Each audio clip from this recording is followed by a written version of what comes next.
We created a specific genre of music. I told my musician, my composer, I want a blend of like Cali salsa with flamenco, with Balkan music, and a hint of techno. Oh. Oh my God, yes, spot on. Everything was built to elevate Latin America, like it's a Latin America of another dimension in that sense.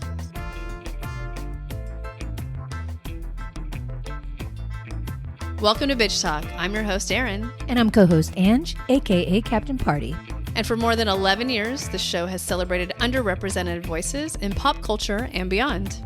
But not in the snore kind of way, which is why our listeners and followers have graciously voted us Best of the Bay, Best Podcast on 48 Hills for 3 years in a row. Three-peat, bitches. If you like what you hear, follow us on Instagram and check out our website, Bitch Talk Podcast, and rate us wherever you listen to podcasts. We're begging you to judge us. When does that ever happen? Oh, you're not going to say anything? Oh, what'd I say? Yeah. Yeah. Okay, on that note, on with the show. Clink.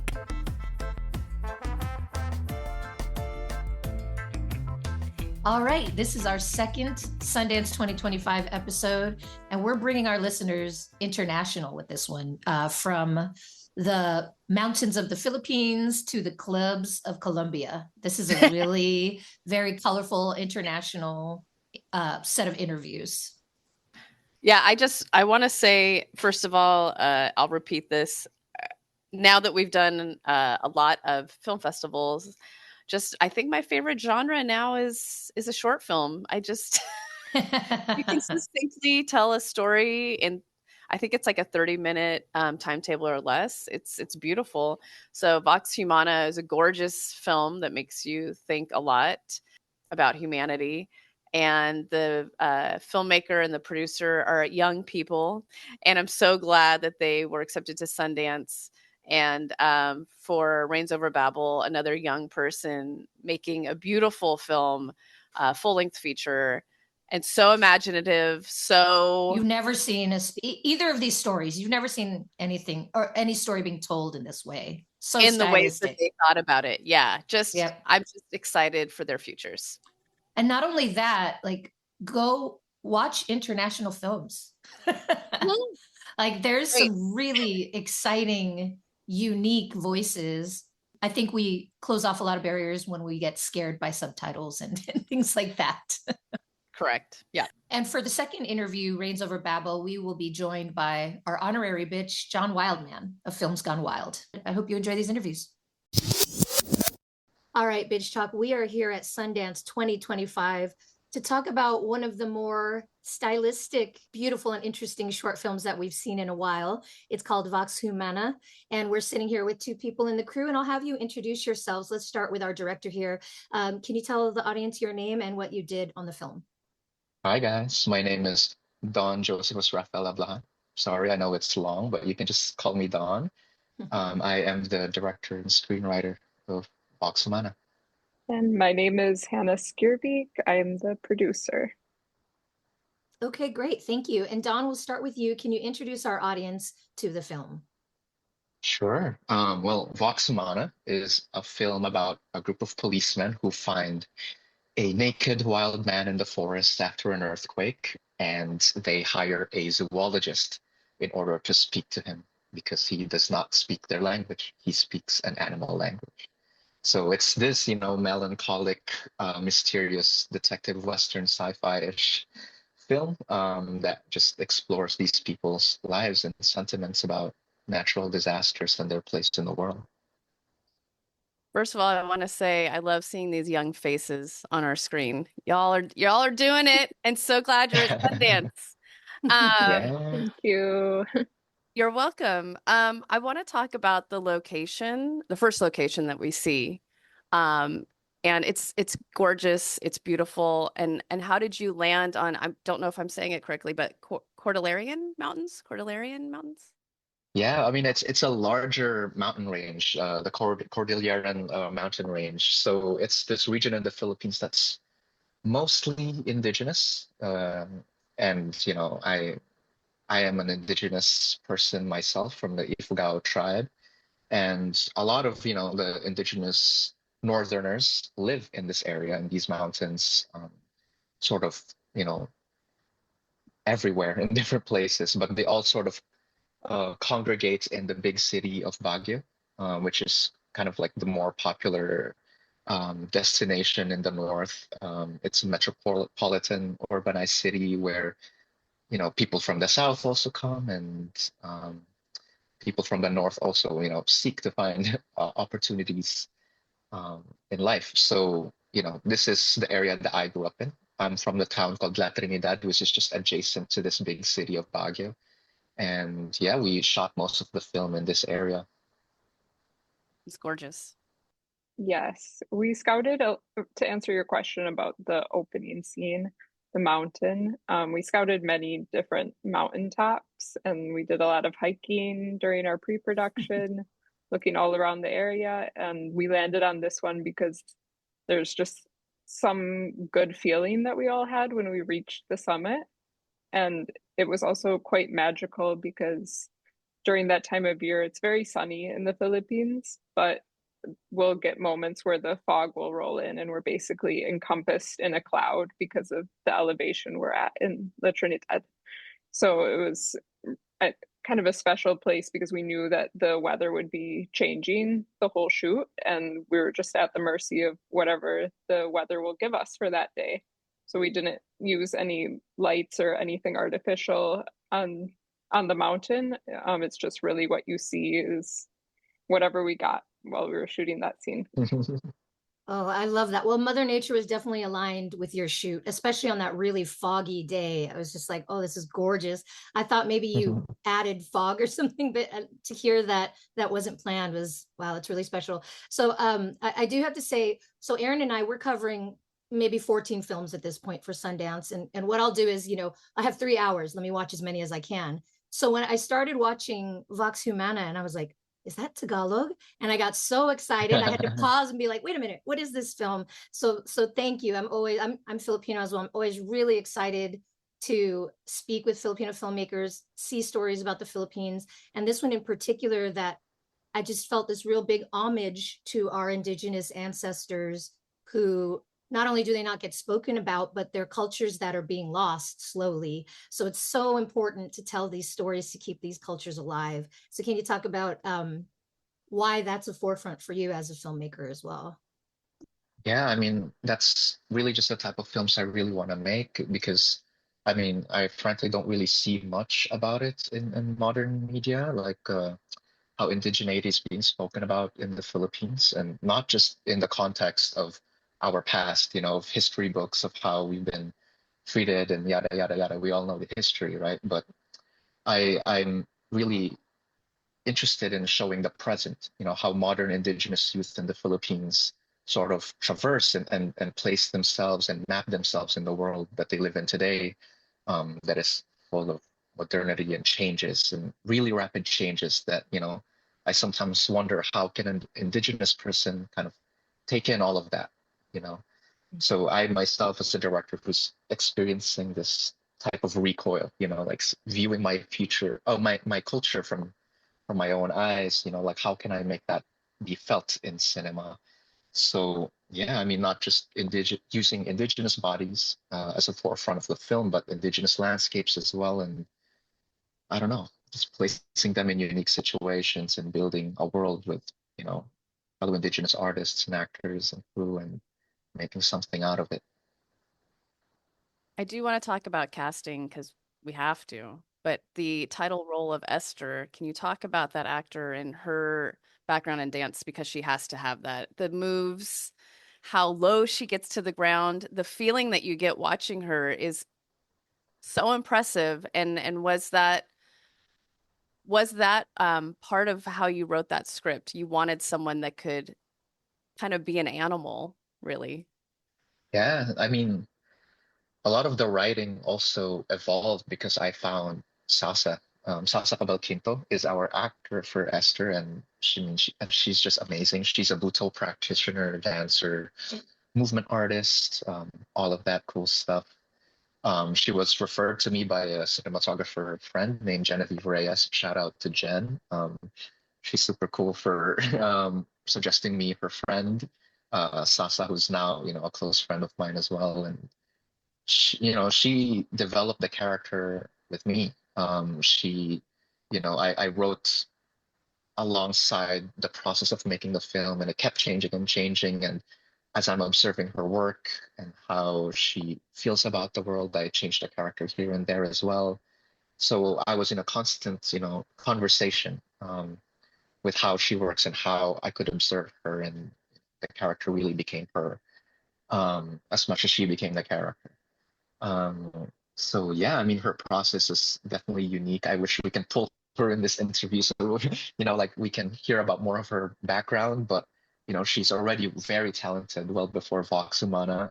So it's mainly just, borrowing from her own skills as well and seeing how we can inject that into the role and develop this fake language and, together and create this film with her.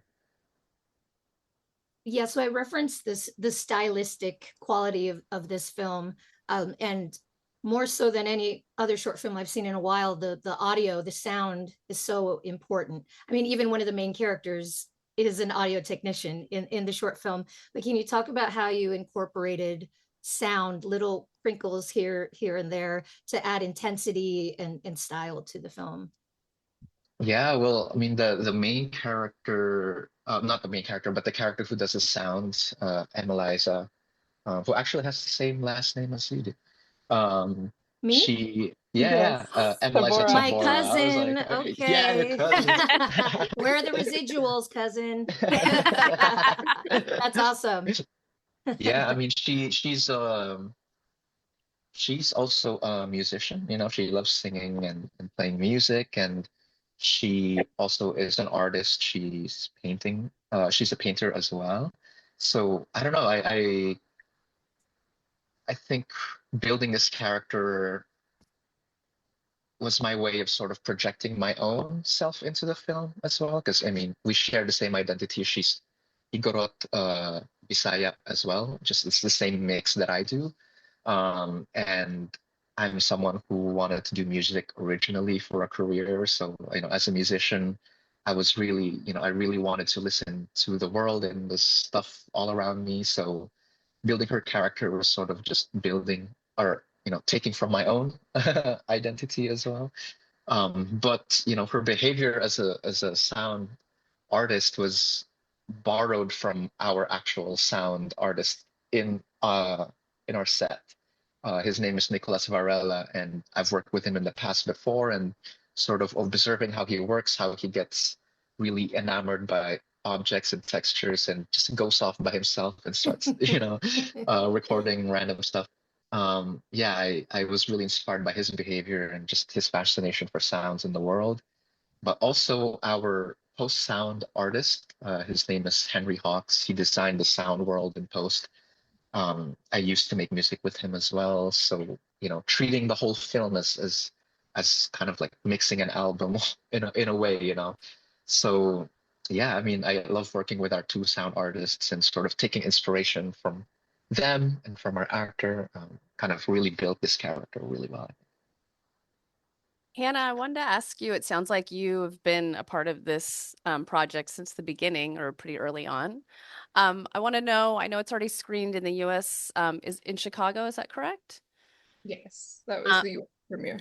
Okay. And so now you're taking it to Sundance and you're seeing this trajectory and you're on the adventure as well. But I want to know what the impact has been so far and what do you want to impact as you tour this film? It's been really exciting for all of us because Don's previous short was screening during pandemic, so we weren't able to connect with audiences much in person. And so this is kind of our first time getting to experience walking out of a theater after seeing his film and having people approach and give their feedback. And it's all been really positive. I think a lot of people have mentioned that they think about the film long after the viewing experience, which is always really nice to hear. And overall, just the opportunity for our cast and crew to travel and also get to experience the audience reception has been an extremely rewarding experience. Well, congratulations. It's a beautiful short film. We have to go, and we know that Dawn is from the Philippines, but Hannah, I have to ask you, what's your favorite Filipino dish? Because not a lot of people know about Filipino food. So let's put it a shout out for something. This might be a strange answer, but mine is actually paxio, the really acidic fish dish. Yes, get it, Hannah. Excellent answer. That's my go-to like comfort meal. I love it. See, you could have said lumpia, you could have said adobo, but you went very specific. Well done, Don. You gave her that's how you know she's for real. Yeah, exactly. Good answer. Well, thank you so much. Congratulations on making it to Sundance again, Don. This is a huge deal. Thank you, guys. And yeah, we'll look forward to see what you do in the future. Thank you so much. Thank you so much. Thank you. Take care. Okay, we are recording our interviews for Sundance 2025. This is for a Bitch Talk, as well as filmsgonewild.com. My name is John Wildman. I'm the editor-in-chief of Films Gone Wild, and with the Bitch Talk team of Angela Tabora and Aaron Lim. And on this segment, we're going to talk about a very cool film, Reigns Over Babel. And we got a filmmaker here. Introduce yourself and tell us about the film, because our audience hasn't seen this as yet. So introduce us to the film. Wonderful. Hello, everyone. My name is Gala del Sol. I'm the writer-director of Reigns Over Babel, which is basically Dante's Inferno, but tropical. Look at you, short and to the point. I can talk a bit more about it if you like. No, I actually wanted to dive into the story and the remake of this. I love that it's intentional about the queerness throughout the film. Can you talk about that choice? Definitely. So it has to do with the way that the film was created. So if you want, I can talk a little bit about it. It was during the pandemic. I had just returned from LA. I lived in LA for 6 years.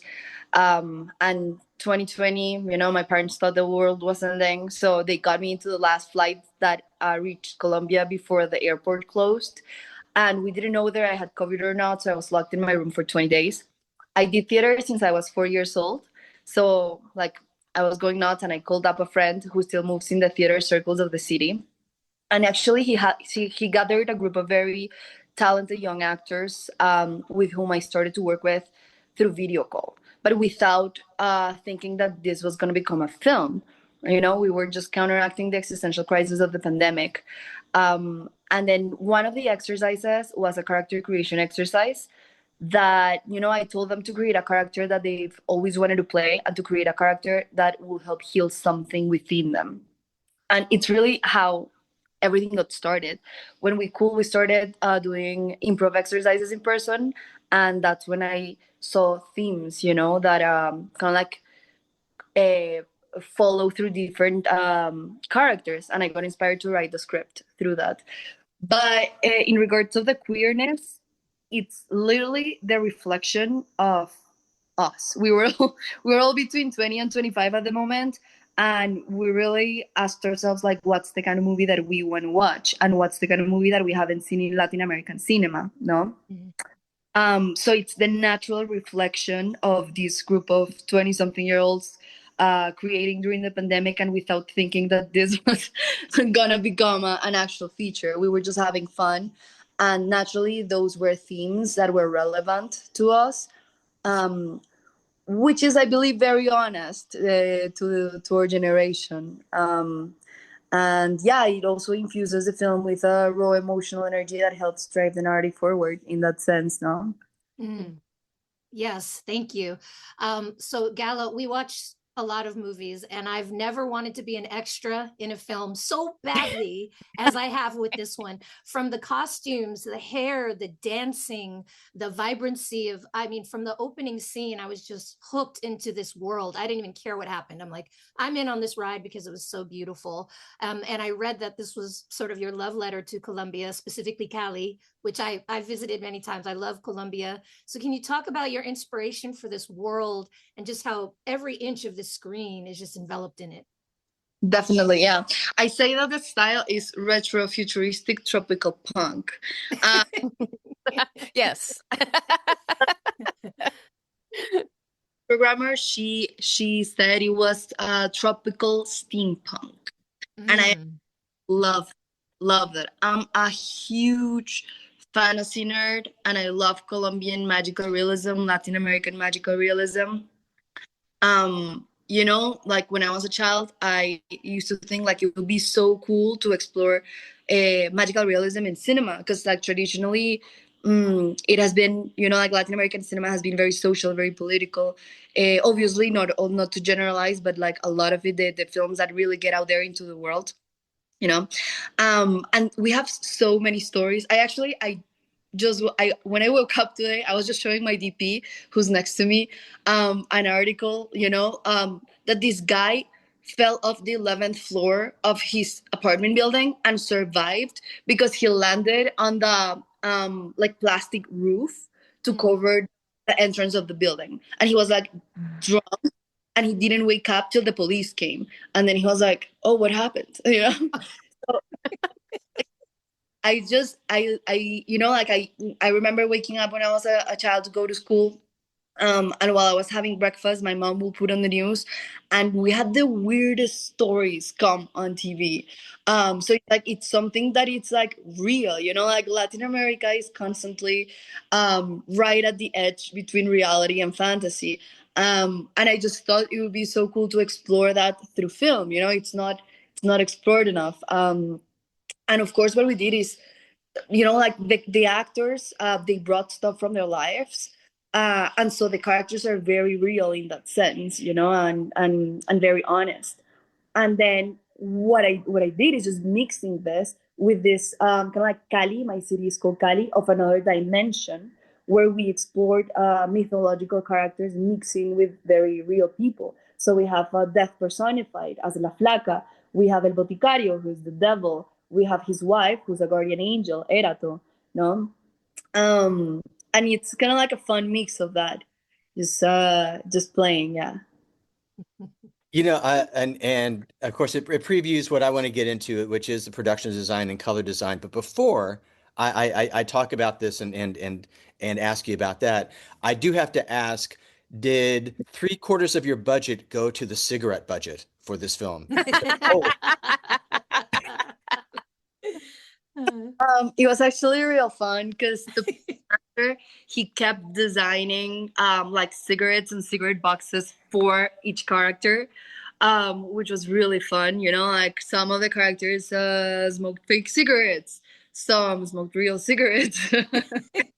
So, um, but yeah, it's not like we had an agenda for people to smoke or anything. Not at all. It's just yeah, like real life, like people smoke in real life. It's been demonized a lot, and I do not support smoking. But again, we were just presenting the Latin America that we know and love.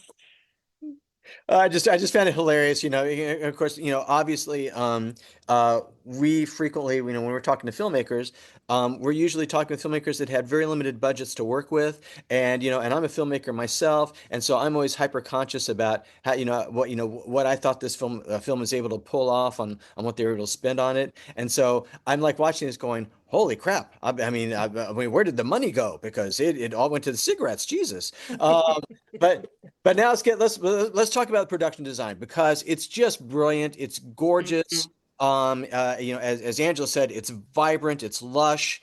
And I'm a color scheme freak. And so I'm hyper conscious about why colors are used and what they symbolize or what they're leading into.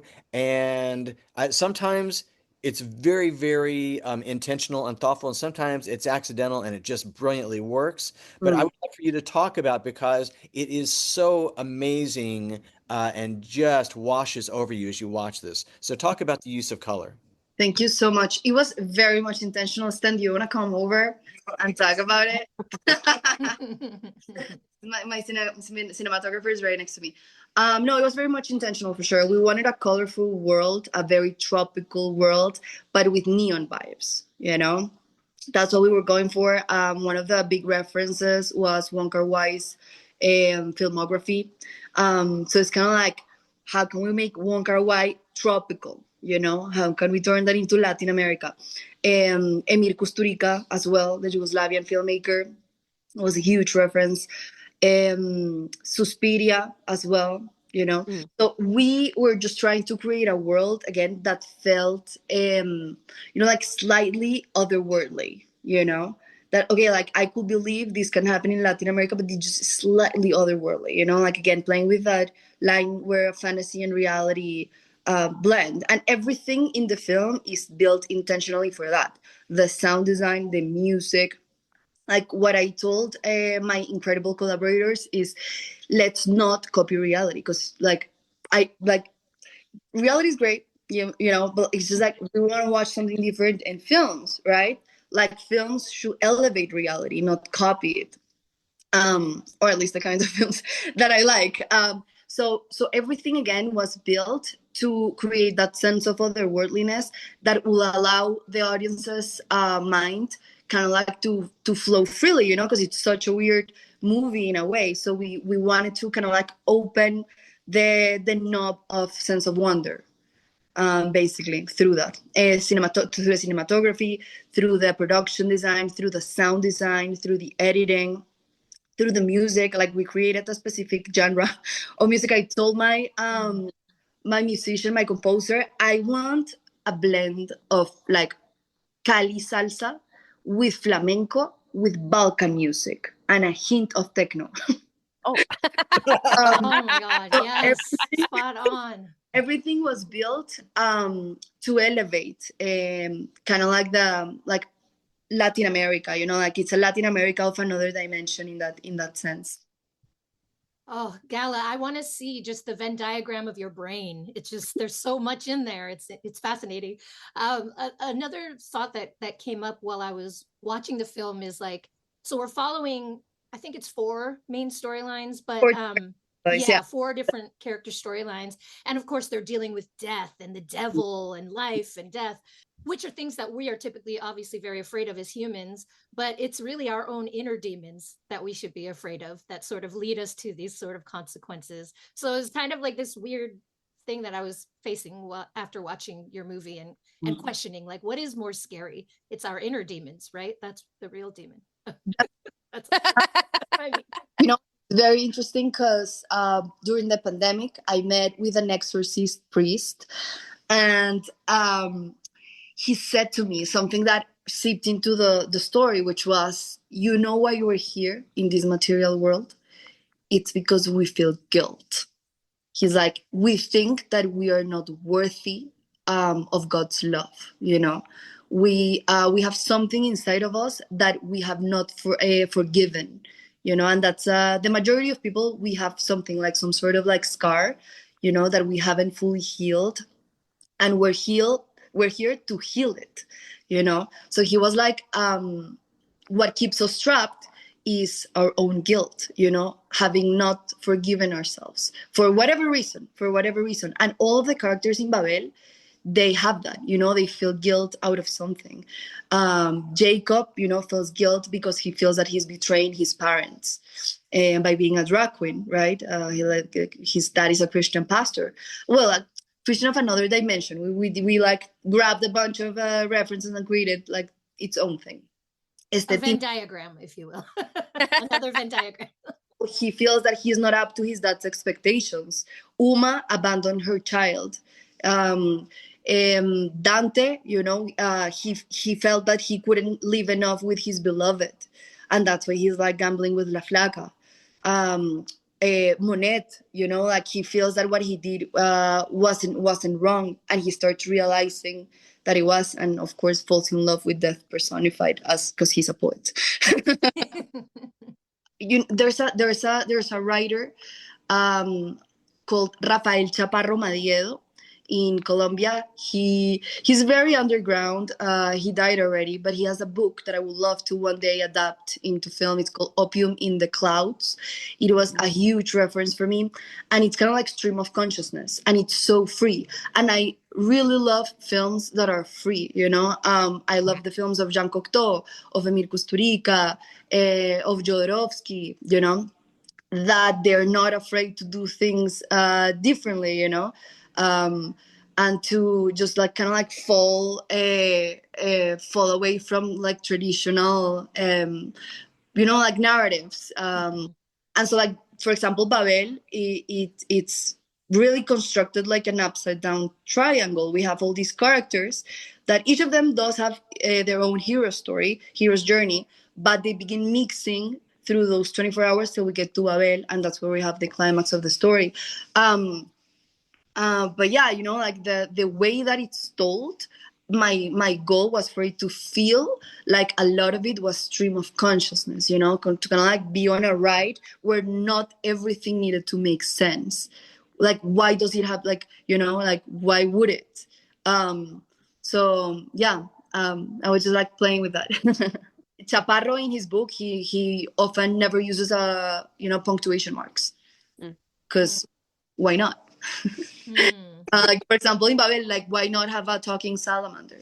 Yes. Yes. Yes. Oh, Rosa. Yes. Yeah. If we could, we all want to have Rosa as a pet. Yes. And as a buddy to hang out with us, and to make sure she's safe under the hat so we can get her back home. Yes. You know, again, it is brilliant world building, and so accomplished on that front. You know, filmmakers go through a lot of films, and never achieve this kind of all-encompassing, we've never seen something like it, kind of epic vision like this. So congrats to you and all the creative collaborators, because it sounds like you were, you know, getting pollinated by everybody, you know, around you that took part in this. And man, it just really comes together wonderfully. Again, the title of the film is Reigns Over Babel. We've been talking with the director and writer, Gala de Sol. Boy, this was a fun one to watch. And again, screening at Sundance 2025. Gala, congratulations, and thanks for talking to us. Thank you so much. And thank you for the interview and the invitation. It means a lot.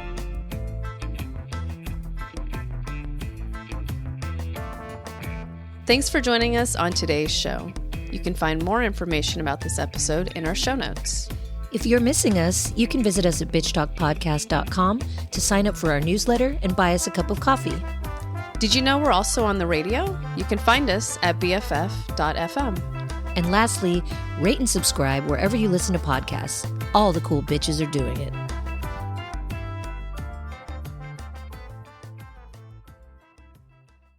This podcast is a proud member of the BFF.FM podcast network. Learn more at podcast.bff.fm. BFF.FM, best frequencies forever.